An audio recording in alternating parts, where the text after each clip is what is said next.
चौथा जो रोड़ा अटका हुआ है, भय के कारण मनुष्य धैर्य त्याग कर पाप में प्रवृत्त हो जाता है। और जो मनुष्य निर्भय होता है वो न्याय और धर्म के पथ पर चलता है। महान से महान संकट आने पर भी जो धैर्य नहीं छोड़ता है वही धर्म पर चल पाता है। जो भयभीत लोग हैं वो तनिक कोई खतरा आता है, तनिक कोई संकट आता है, तनिक कोई परीक्षा आती है कि धर्म को छोड़ देते हैं, भक्ति के पद को छोड़ देते हैं, आनंद के पद को छोड़ देते हैं।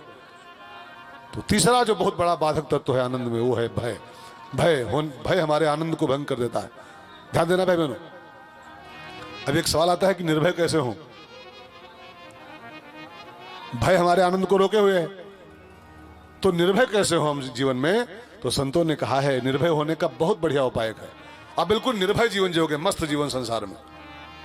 निर्भय होने का सबसे बढ़िया उपाय है सब में परमात्मा का दर्शन करने का अभ्यास करो। जब हम सब में राम को देखना शुरू कर देंगे, सब राम, कुत्ते में राम, शेर में राम, डॉक्टर में राम, डाकू में राम, साधु में राम, और जब सब में राम को देखने का अभ्यास शुरू कर दोगे तब फिर आपको भय होना खत्म हो जाएगा। एक छोटी सी कहानी मैंने पढ़ी थी। एक दिन की बात है, एक कोहरा पड़ रहा था। कोहरा समझते हैं आप लोग? कोहरा अंधेरा जैसा होता है। तो एक पापा अपने बेटे को द्वारे लिए खड़ा था। छोटा बच्चा था 2-3 साल का, और ये पापा उस बेटे का अपने बेटे को द्वारे लिए खड़ा था कोहरे में। तब तक सामने से उस लड़के के चाचा, माने उस पापा के छोटे भाई, काली काली कमली ओढ़े, जाड़ा था ही बहुत तगड़ा, तो काला काला कम्बल ओढ़े और आ रहे थे बड़े भाई से मिलने के लिए। समझना, फिर से दोहराऊं, कोहरा था, एक पापा अपने बेटे को द्वारे लिए खड़ा था। तब तक सामने से उस पापा का छोटा भाई, मेरे बच्चे का चाचा, काली कमली ओढ़े जाड़े में सिकुड़ता हुआ आ रहा था द्वारे की ओर। अब वो लड़का 2-3 साल का था, वो देख के डर गया। पापा देखो भालू आ रहा है, पापा देखो भालू आ रहा है, ये हमें खा जाएगा।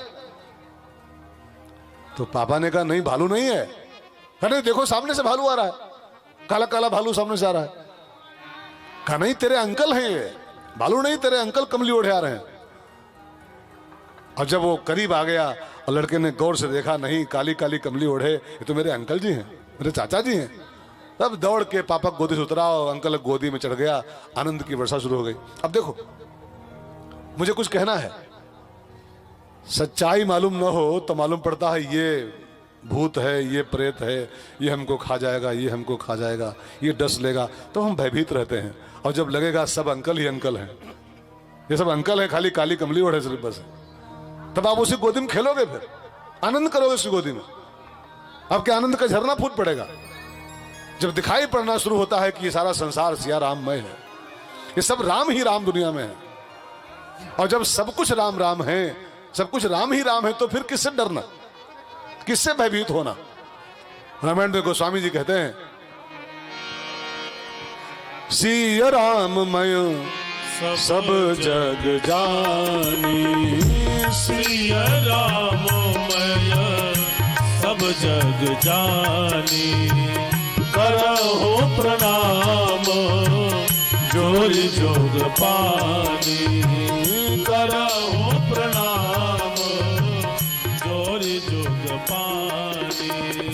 सिया राममय सब जग जानी, सिया राममय सब जग जानी, करहो प्रणाम जोरि जोग पानी, करहो प्रणाम जोरि जोग पानी।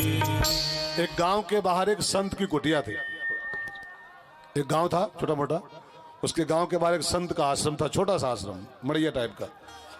तो एक चोर एक दिन शाम को आया, उसको लगा कि महात्मा का कुछ माल होगा, तो महात्मा को, अकेला महात्मा है, बांध के डाल दें, इसको 2-4 लाठी मारे और माल छीन लें इसका।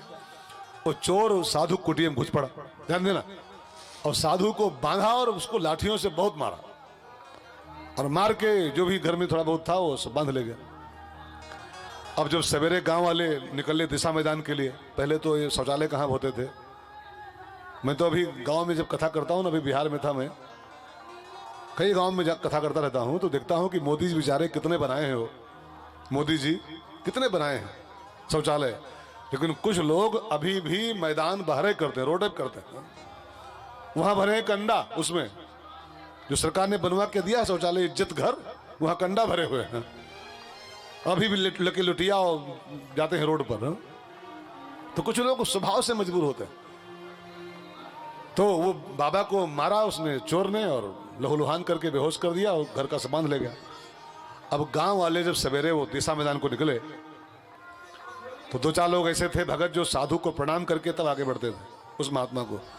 अब वो जब कुटिया में दाखिल हुए भगत लोग तो देखा बाबा लहूलुहान पड़ा है, साधु हो बेहोश, खून में लथपथ है, और सब कुटिया का सब माल चोरी हो गया है, जो सामान था। ध्यान देना।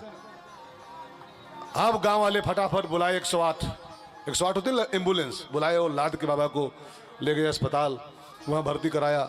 डॉक्टर लोग पट्टी उट्टी बांधे, दवाई पानी किया, और जब पट्टी डॉक्टर बांध रहा था, दवाई पट्टी कर रहा था, इतने में वो संत को होश आ गया। दवाई पाया तो होश आ गया। अब जब उसको होश आया तो जानते क्या बोला हो? वाह प्रभु जी वाह। और क्या कर रात को तुम ही आके कूटते हो, हाथ पांव तोड़ते हो, और सवेरे तुम ही पट्टी कर रहे हो, तुम ही दवाई कर रहे हो। तो उस डॉक्टर को लगा यार हम इसको कब तोड़ने गए थे। कहा नहीं नहीं हम ठीक से पहचानते हैं भाई साहब, रात को तुम ही लेके लाठी आए थे, मार हमको तोड़ गए, लहूलुहान कर गए, और सवेरे तुम ही पट्टी बांध रहे हो। डॉक्टर ने कहा मैं नहीं था यार, मैं नहीं मारने गया था। कहा नहीं तुम ही थे, तुम ही मारने गए थे, तुम ही मारे, तुम ही दवा कर रहे हो। तो डॉक्टर तो नहीं जान पाया कि क्या बोल रहा है, कहां से बोल रहा है, कौन सा इसका वो पकड़ रहा है, एफएम है ना। लेकिन जो जानने वाले जान गए कि ये साधु सारे संसार को राम में देखता है, कि राम ही मारने आए थे शाम को और राम ही सवेरे पट्टी कर रहे हैं।